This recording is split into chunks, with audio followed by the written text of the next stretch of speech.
Some of Hollywood's brightest stars shone only briefly before vanishing into obscurity. From Harold Russell's Oscar triumph in 1946 to Katie Jarvis's Raw debut in 2009, 14 actors captured the public's imagination with a single performance, then stepped away from the spotlight forever.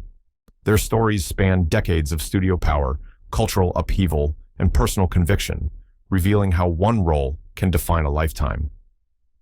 Here are the remarkable tales of those who dared to walk away at their peak. Harold Russell, The Best Years of Our Lives, 1946. Few debut performances have carried the weight of real history as Harold Russell's did in The Best Years of Our Lives. Cast as Homer Parrish, a double amputee veteran returning home, Russell brought his own wartime injuries to the screen. Both of his hands had been lost in a training accident. At age 25, he was plucked from the ranks of disabled veteran advocacy and thrust into Hollywood's studio system. Director William Wyler recognized that no actor could match the authenticity Russell would bring, and the result was a portrayal that resonated with audiences still reeling from the war's aftermath. Upon release in November 1946, the film became the year's top box office draw, earning $23 million domestically.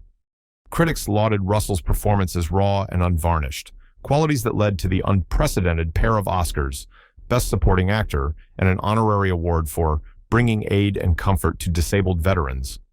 Yet behind the accolades lay Russell's own ambivalence toward stardom. Unlike contract players groomed for fame, he saw acting as a one-off mission to give veterans a voice on the silver screen. By 1947, studio offers trickled in, but Russell declined most, wary of being typecast or trivializing his lived experience. A handful of small roles followed, an uncredited bit in The Miracle of the Bells in 1948, a cameo in Prince of Foxes in 1949, but none approached the impact of his first turn. Instead, he returned to Washington, D.C. and dedicated himself to the Amputee Coalition, lobbying for prosthetic research and veterans' benefits. In speeches across the country, he recounted the power of cinema to change perceptions, using clips from his performance to illustrate both progress and lingering prejudice. In later decades, Russell resurfaced briefly, testifying before Congress in the 1970s on disability rights, appearing at film retrospectives, and consulting on Hollywood portrayals of wounded warriors. His final screen credit came in 1985 in a made-for-TV movie about Vietnam vets, a project he undertook to honor a new generation of servicemen. When he passed away in 2002 at age 84, tributes noted that his true legacy lay not in a body of work, but in the bridge he built between Hollywood and the lives of ordinary Americans who had sacrificed everything. Susan Peters, Random Harvest, 1942. A promising Hollywood trajectory came to a sudden halt for Susan Peters after her Oscar-nominated turn in Random Harvest. Born Suzanne Peters on July 3, 1921, in Spokane, Washington, she moved to Los Angeles in the late 1930s and signed with MGM. By age 20, she'd appeared in nearly a dozen features, but it was her portrayal of Paula Ridgway, the amnesiac's devoted wife, that won her a Best Supporting Actress nod at the 15th Academy Awards. The film grossed over $5 million in its initial run, cementing Peters as one of MGM's brightest young talents. Just 3 years later, on January 19, 1945, a hunting trip in rural California turned tragic. While duck hunting with friends, Peters accidentally shot herself in the spine. The bullet severed her spinal cord, leaving her paralyzed from the waist down. Headlines nationwide chronicled her fight: 10 months in a San Francisco hospital, multiple surgeries, and experimental rehabilitation therapies. Studio executives considered adapting scripts to accommodate her wheelchair, but the era's stigma against disabled leading ladies proved insurmountable. In mid-1946, Peters returned to MGM, determined to resume her career. A screen test for a supporting role in The Yearling in 1946 showed her undiminished screen presence, but studio brass feared audience discomfort. Instead, she was loaned out to stage productions, touring in a wheelchair-adapted version of The Glass Menagerie. Critics praised her emotional depth, but ticket sales lagged. By 1948, she left the stage and retreated to her parents' home in Spokane, where she wrote essays on disability and lectured on the need for accessible public spaces. Financially supported by a trust fund set up by friends in Hollywood, Peters published a collection of poetry in 1950, blending lines about loss and resilience. Yet her health deteriorated. Recurring infections, bed sores, and chronic pain took their toll. On October 23, 1952, at age 31, she died of complications from her injury. Obituaries highlighted her courage both on and off screen, noting that her true performance was the grace with which she faced adversity. In the decades since, film historians have revisited her work, praising the vulnerability and sincerity she brought to Random Harvest. A plaque at Spokane's Disabled Veterans Memorial Park commemorates her brief but shining career, proof that, in Hollywood's golden age, even the brightest stars could be extinguished by forces far beyond the studio gates. Virginia Cheryl, City Lights, 1931. Few on-screen partnerships proved as magical as that between Charlie Chaplin and Virginia Cheryl in City Lights. Born in Albion, Illinois, in 1908, Cheryl was a society debutante whose foray into acting began with a chance meeting. Chaplin spotted her in the audience at a Pasadena theater and offered her the role of the blind flower girl. Despite no prior film experience, Cheryl's natural grace and genuine warmth underpinned a performance that balanced innocence with inner strength. Upon its release on January 30th, 1931, City Lights became Chaplin's most personal work, blending comedy with poignant melodrama. It grossed over $4 million, an extraordinary sum during the Depression. Cheryl's portrayal earned critical acclaim. Reviewers singled out the emotional climax, where the tramp's gift of sight to his beloved remains unspoken yet deeply felt. But off-camera tensions simmered. Chaplin and Cheryl clashed over rehearsal methods, with the director demanding numerous retakes to capture just the right nuance. After City Lights, Cheryl signed a contract with United Artists and appeared in 5 more films, including The Animal Kingdom in 1932 and Laughing Sinners in 1931. Yet none matched the cultural impact of her Chaplin debut. By 1934, tired of studio politics and the demands of stardom, she abruptly announced her retirement. A year later, she married William Rhinelander Stewart Jr., a wealthy New York socialite, and relocated to Fifth Avenue. Paparazzi photographs from 1936 show her at glittering society balls, a far cry from the Depression-era streets she once graced on film. Despite occasional offers, most notably a screen test for MGM's Camille, Cheryl declined. She later remarried and split her time between European villas and American estates, devoting herself to charitable causes and interior design. In interviews decades later, she reflected fondly on City Lights, but insisted that her true passions lay outside Hollywood's glare.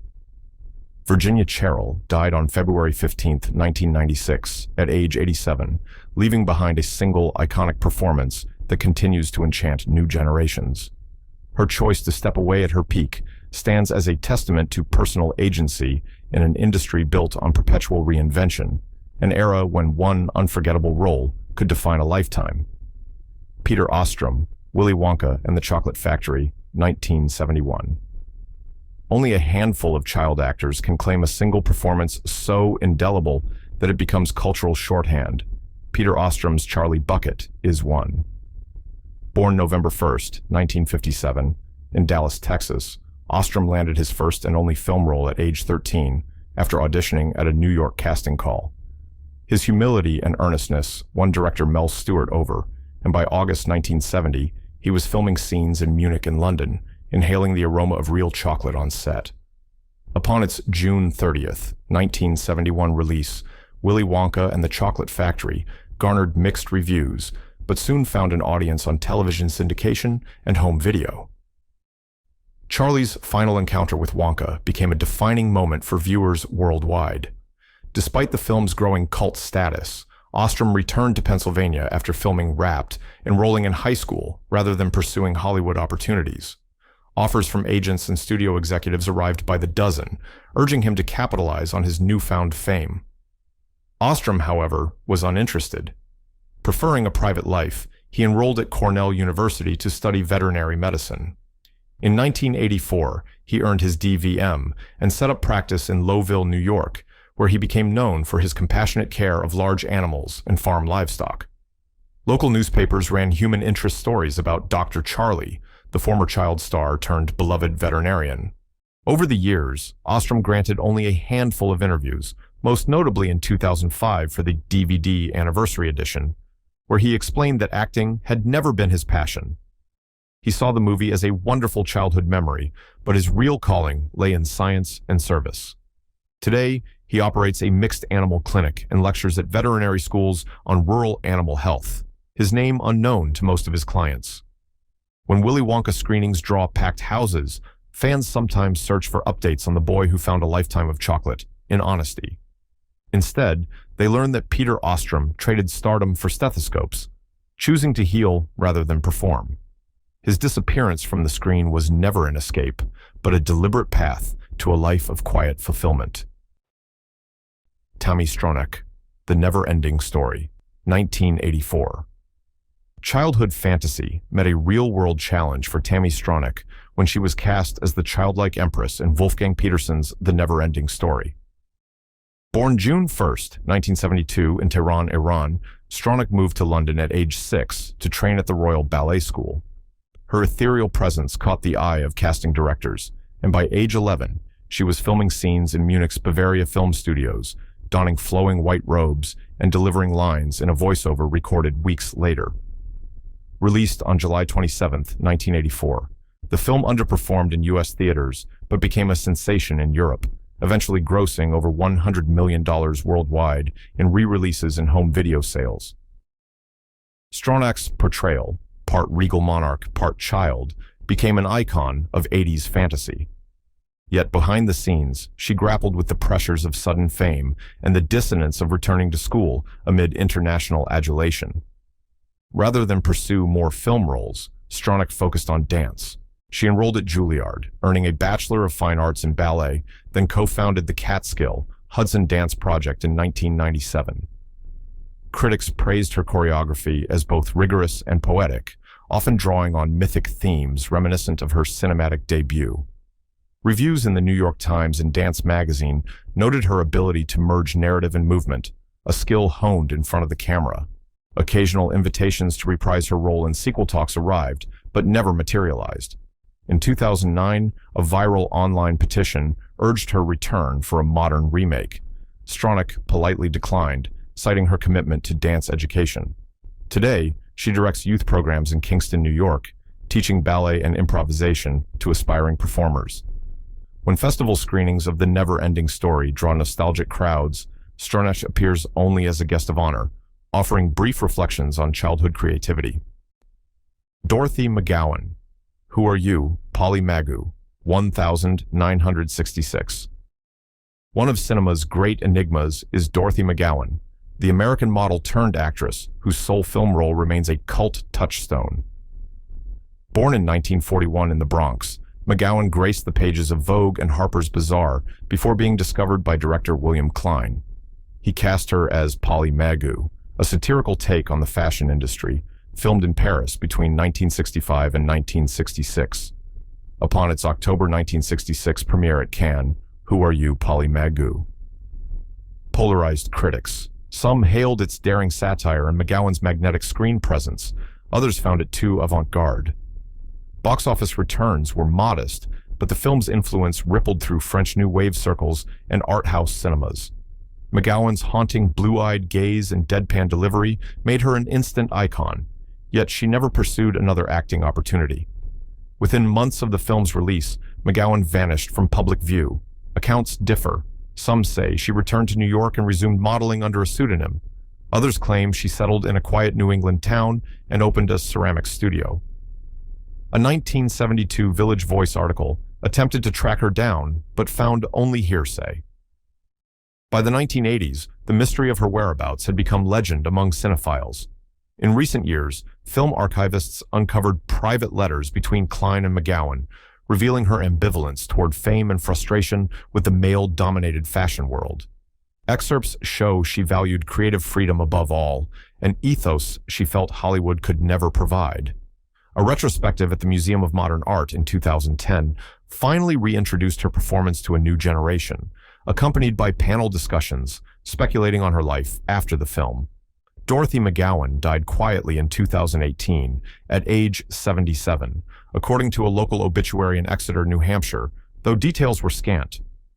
Today, her legacy endures solely through one unforgettable performance, proof that sometimes the most lasting screen presence is the one you see only once. Nadine Nortier, Mushette, 1967. Few lead performances haunt the memory like Nadine Nortier's in Robert Bresson's Mushette. Born in 1950 in Bordeaux, France, she was cast at age 16 as the film's tragic heroine, a destitute girl facing cruelty and despair in rural France. Bresson's minimalist direction and use of non-professional actors lent the film an austere realism, with Nortier's pale face and silent tears becoming its emotional core. When Mushette premiered at Cannes in May 1967, reviews were divided. Some critics decried its bleakness, while others praised its unflinching portrayal of adolescent suffering. The film garnered the FIPRESCI Prize and secured Bresson's reputation as an auteur. Nortier's performance, though wordless for much of the film, conveyed a depth of sorrow rarely seen on screen, and film journals of the era compared her to the young Simone Signoret in Cascador in 1952. Despite offers from European directors intrigued by her raw talent, Nortier chose to return to Bordeaux after filming Wrapped. In interviews decades later, she spoke of feeling exploited by the film's intensity and unable to separate herself from her character's anguish. By 1968, she had enrolled at the University of Bordeaux, studying literature and philosophy, and later became a teacher of French language and drama. A single photograph from the 1970s shows her at a local theater production, but no further film credits appear in archives. Scholars attempting to interview her for Bresson retrospectives were told she declined all requests, preferring anonymity. In 2003, a letter surfaced indicating she had published under a pen name, poetry reflecting on nature and memory. Nadine Nortier passed away in 2010, her life largely hidden from the cinematic world that once embraced her. Yet Mushette endures as a testament to her singular screen presence, an echo of youthful pain that resonates long after the credits roll. Carrie Hen, Aliens 1986. A single line of dialogue proved enough to etch Carrie Hen's newt into science fiction lore. Cast at age 10 after an open audition in San Diego, she embodied the lone survivor of the colony on LV-426, delivering her first on-screen words. They mostly come at night, with a poise far beyond her years. When Aliens premiered on July 18, 1986, it became one of the summer's biggest blockbusters, grossing over $131 million domestically and earning Academy Awards for Best Sound Editing and Best Visual Effects. Hen's performance was hailed for its emotional depth, contrasting sharply with the film's relentless action. Despite the offer of further roles, Hen chose the stability of ordinary life. Within months of the film's release, she returned to school in Southern California, where classmates teased her by quoting Ripley's famous line, "Get away from her, you bitch." Teachers noted her humility and focus on academics rather than celebrity. By 1990, Hen graduated from high school and enrolled at the University of California, Irvine, majoring in psychology with the intention of understanding trauma survivors, an interest sparked by her role opposite Ellen Ripley. After earning her bachelor's degree in 1994, she pursued a teaching credential, ultimately joining the Oceanside Unified School District as an elementary school teacher. Colleagues describe her classroom as one of warmth and encouragement, with walls decorated by student art rather than movie posters. In a rare interview for the 25th anniversary of Aliens, she explained that the rigors of filming, long days in heavy makeup and prosthetics, left her longing for a quieter path. She viewed her acting stint as a formative experience, not a career. Over the decades, Aliens conventions and fan events have extended invitations, but Hen has declined, preferring to focus on her family and students. Alumni of her classes recall how she guided reluctant readers through classic science fiction tales, often encouraging them to imagine new worlds. Her legacy in Hollywood remains sealed in a single performance, one that captured both terror and tenderness in equal measure. Carrie Hen's disappearance from the silver screen was never a retreat, but a deliberate choice to cultivate empathy in young minds. The girl who survived the xenomorph horde now helps children navigate their own challenges, proving that heroism can thrive in the classroom as powerfully as it does on a distant planet. Danny Lloyd, The Shining, 1980. The unsettling image of a young boy in a yellow jacket pedaling through a haunted hotel corridor began Danny Lloyd's brief but unforgettable cinematic journey. Cast at age 6 to play Danny Torrance in Stanley Kubrick's The Shining, Lloyd spent 12 months on set at Elstree Studios in England, filming scenes that would become emblematic of psychological horror. Released on May 23, 1980, the film earned $44 million domestically and spawned decades of analysis on its symbolism. Despite the critical debate, Lloyd's performance, wordless yet expressive, anchored the story's terror. Following production, Kubrick shielded Lloyd from the film's marketing, ensuring he would perceive the experience as a fun adventure rather than horror. Upon returning to Kentucky, he resumed first grade, unaware of his contribution to cinematic history. Offers from agents and managers arrived, but his parents prioritized normalcy. By age 10, Lloyd had appeared in no further films, attending public school and joining the football team. After high school, Lloyd enrolled at Morehead State University, earning a degree in biology in 1999. He later accepted a teaching position at Morehead State's Department of Biology, lecturing on genetics and ecology. Colleagues recall his calm demeanor and occasional references to a different kind of monster, a playful nod to his childhood role. Students often express surprise upon learning that their professor once shared screen time with Jack Nicholson. In 2007, Lloyd granted a single interview for the documentary reflecting on Kubrick's exacting direction and the surreal atmosphere of the Overlook Hotel set. He described the experience as like living inside a dream, one that he left behind with relief. Since then, he has maintained a private life, focusing on research into freshwater ecosystems and mentoring undergraduates. Danny Lloyd's exit from Hollywood was not an escape, but a commitment to scientific inquiry and education. The boy who witnessed supernatural dread now explores natural wonders, illustrating that curiosity can be as compelling as fear when shaping a life's work. Jeff Cohen, The Goonies, 1985.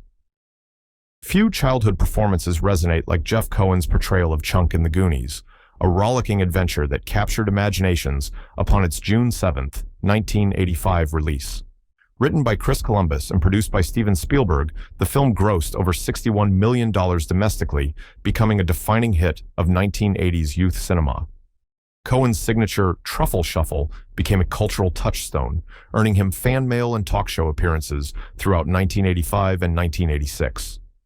Despite the film's success, Cohen chose not to pursue an acting career.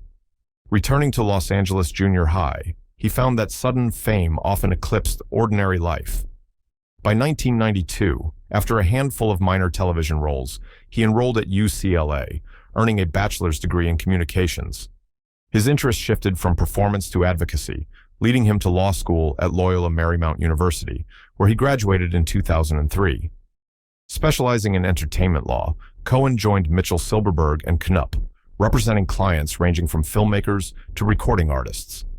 He played a pivotal role in negotiating rights for classic films and securing fair compensation for performers. In 2015, he co-founded Cohen and Gardner, a boutique firm emphasizing artist rights and transparent contracts. Industry peers commend his passion for balancing creativity with legal protection. Although occasional invitations to reprise his role at fan conventions arise, Cohen declines, preferring to maintain professional distance. His daughter, born in 2010, knows her father as Daddy Jeff, not Chunk. Yet the legacy of the Goonies remains a proud chapter, one he references when mentoring young attorneys on the importance of storytelling and contract law. Jeff Cohen's choice to leave acting for the courtroom demonstrates that understanding the business behind the art can be as impactful as any on-screen performance. The boy who embraced adventure now safeguards the rights of those who bring stories to life. Katie Jarvis, Fish Tank, 2009. A candid moment captured on a train platform in East London launched Katie Jarvis into the public eye at age 18. Director Andrea Arnold spotted her arguing with a friend and offered her the lead role of Mia Williams in Fish Tank, a gritty drama that premiered at Cannes in May 2009. The film earned the jury prize and grossed £2.5 million in the UK, lauded for its raw portrayal of working-class adolescents. Jarvis's unvarnished performance anchored the story, earning critical acclaim and a British Independent Film Award nomination. Despite her breakout role, Jarvis declined representation from major agencies. Preferring privacy over publicity, she returned to her family home in Barking, Essex, working part-time at a local cafe. Tabloid headlines speculated on her next move, but she avoided auditions, citing discomfort with scripted life. A brief appearance in a short film in 2011 went unnoticed, and by 2013, she had withdrawn entirely from the industry. In interviews, Jarvis described her experience as transformative, yet overwhelming. She enrolled in community college courses in social work, inspired by the challenges faced by her character. After earning a diploma in 2015, she joined a youth outreach program, mentoring at-risk teenagers in East London. Colleagues praise her empathy and real-world insight, attributes honed during her time on set. A resurgence of interest in Fish Tank on streaming platforms led to invitations to film festivals, but Jarvis opted out, preferring to remain the girl from Barking. Her story circulates among film students as an example of authenticity over ambition, a cautionary tale of sudden fame's pressures. Katie Jarvis's retreat from cinema was not an escape, but a commitment to community service. The young woman who captured hearts on screen now empowers others to find their voice beyond the lens. Mark Lester, Oliver, 1968. London's Victorian streets came alive through Mark Lester's innocent portrayal of Oliver Twist in Carol Reed's Oliver, released on June 19, 1968. At age 10, Lester sang "Consider Yourself" and navigated the film's elaborate sets, contributing to its $77 million global box office haul. Nominated for 6 Academy Awards and winning Best Picture, Oliver catapulted Lester into international fame, complete with fan clubs and magazine covers. Despite offers from Hollywood studios, Lester chose education over endorsement deals.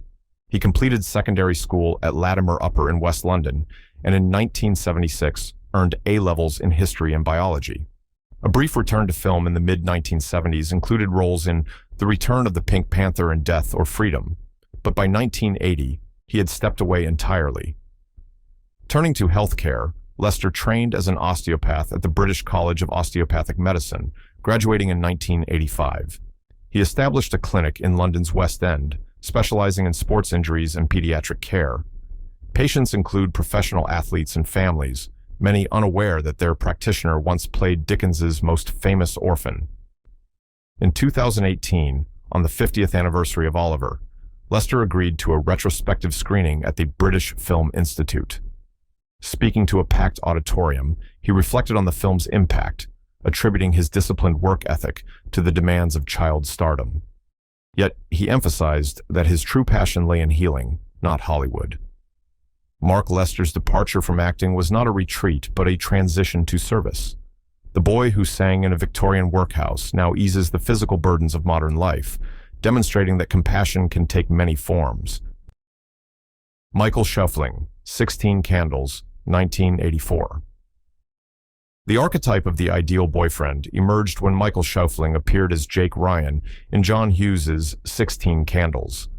Filmed in February 1984 and released on May 4th that year, the teen comedy grossed $23.6 million domestically, becoming a defining hit of the decade. Schoeffling's understated charm and gym-toned physique captivated audiences, earning him a spot on People magazine's 50 Most Beautiful People list in 1985. Offers from major studios arrived immediately, yet Schoeffling grew weary of the attention. After roles in Vision Quest in 1985 and Wild Hearts Can't Be Broken. In 1991, he decided to leave acting at age 30. Trading scripts for sawdust, he moved to Pennsylvania and co-founded Schoeffling Custom Furniture in 1992. The workshop's handcrafted pieces, tables, chairs, and mantels, featured reclaimed wood and intricate inlays, earning features in Architectural Digest and fine woodworking. Despite occasional overtures to reprise Jake Ryan for television reunions, Schoeffling remained focused on craftsmanship. He employs a team of 10 artisans, mentoring apprentices in traditional woodworking techniques. His commitment to sustainability led to partnerships with forest conservation groups, ensuring that every plank used in his workshop is ethically sourced. When 16 Candles turned 30, film blogs published Where Are They Now features, reminding fans of Schofling's on-screen legacy. Yet he declines interviews, preferring the quiet rhythm of saws and sanders to red carpet lights. Michael Schofling's shift from Hollywood to handiwork was not an escape, but an evolution. The actor who once embodied teenage fantasy now shapes timber into timeless art, proving that creativity transcends any single medium. Barrett Oliver, The Never-Ending Story, 1984. Few performances evoke childhood wonder as Barrett Oliver's portrayal of Atreyu in Wolfgang Petersen's The Never-Ending Story did. Filmed in 1983 and released in the U.S. on July 20, 1984, the fantasy epic earned $41 million domestically and became a staple of VHS collections worldwide. Atreyu's quest to save Fantasia resonated with young audiences, making Oliver a teen idol overnight. Following the film's success, Oliver appeared in Cocoon in 1985 and Daryl in 1985. Yet he never achieved the same cultural impact as his fantasy hero. By age 18, he chose to step away from acting and pursue photography, enrolling at the Art Center College of Design in Pasadena. His focus on wet plate collodion processes led to gallery shows in New York and Los Angeles, where critics praised his ability to capture ethereal landscapes and human portraiture with antique techniques. Oliver's photographic essays have appeared in Time and National Geographic, exploring themes of memory and transformation. He published a monograph in 2007 titled Ephemeral Light, showcasing images of abandoned theaters and desert vistas. Workshops he conducts attract both amateur photographers and established artists eager to learn historic methods. When The Never-Ending Story celebrates anniversaries, Oliver sometimes contributes commentary to documentaries reflecting on the film's production challenges, from animatronic dragons to on-location shoots in Bavaria's forests. Yet he maintains that his true calling lies behind the camera, crafting images that invite viewers to imagine beyond the frame. Barrett Oliver's departure from acting was not a disappearance, but a metamorphosis. The boy who rode Falkor into the sky now shapes light and shadow into visual poetry, affirming that stories can live forever in many forms.